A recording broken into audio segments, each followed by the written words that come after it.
സിയുടെ പുതിയ അധ്യക്ഷനായി സണ്ണി ജോസഫ് സ്ഥാനമേറ്റെടുത്തു കഴിഞ്ഞു.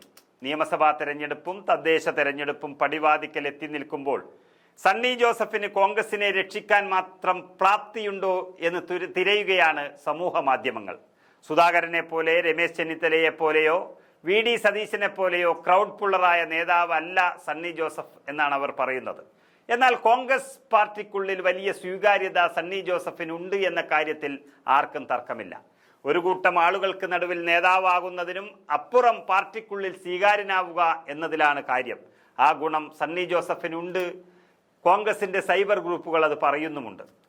കൃത്യമായ കാഴ്ചപ്പാടും വീക്ഷണവുമുള്ള മുതിർന്ന കോൺഗ്രസ് നേതാക്കളിൽ ഒരാളായ സണ്ണി ജോസഫ് പാർട്ടിയുടെ തലപ്പത്തേക്ക് വരുമ്പോൾ കോൺഗ്രസുകാർ ഒരു തിരിച്ചുവരവ് പ്രതീക്ഷിക്കുന്നുണ്ട്.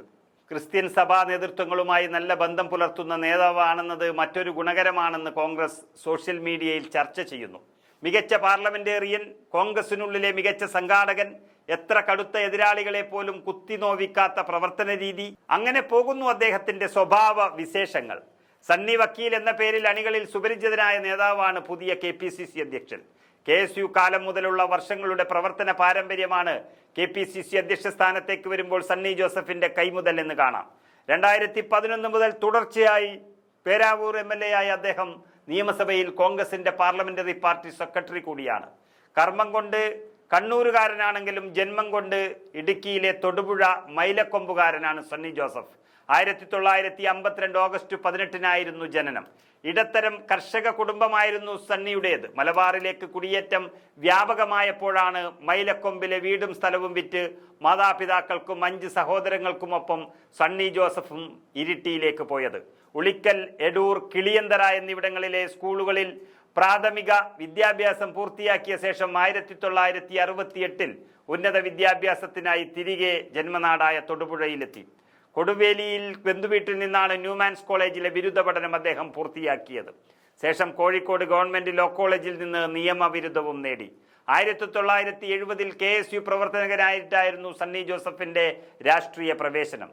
തൊടുപുഴ ന്യൂമാൻ കോളേജിൽ ബിരുദ വിദ്യാർത്ഥിയായിരിക്കെ കേരള സർവകലാശാല വിദ്യാർത്ഥി യൂണിയനിലും പിന്നീട് കാലിക്കറ്റ് സർവകലാശാല യൂണിയനിലും അംഗമായി. യൂത്ത് കോൺഗ്രസ് കണ്ണൂർ ജില്ലാ പ്രസിഡന്റ്, കണ്ണൂർ DCC പ്രസിഡന്റ് എന്നീ നിലകളിലെല്ലാം പ്രവർത്തിച്ച നേതാവ് കൂടിയാണ് സണ്ണി ജോസഫ്. 2001 സുധാകരൻ സ്ഥാനമൊഴിയുമ്പോഴാണ് സണ്ണി ജോസഫ് കണ്ണൂർ DCC പ്രസിഡന്റ് സ്ഥാനത്തേക്ക് കടന്നു വരുന്നത്. ഇന്നിപ്പോൾ KPCC പ്രസിഡന്റ് സ്ഥാനത്ത് നിന്ന് സുധാകരൻ മാറുമ്പോഴും ആ കൈപിടിച്ച് പിൻഗാമിയാകാനുള്ള നിയോഗം സണ്ണി ജോസഫിൽ തന്നെ എത്തി നിൽക്കുകയാണ്.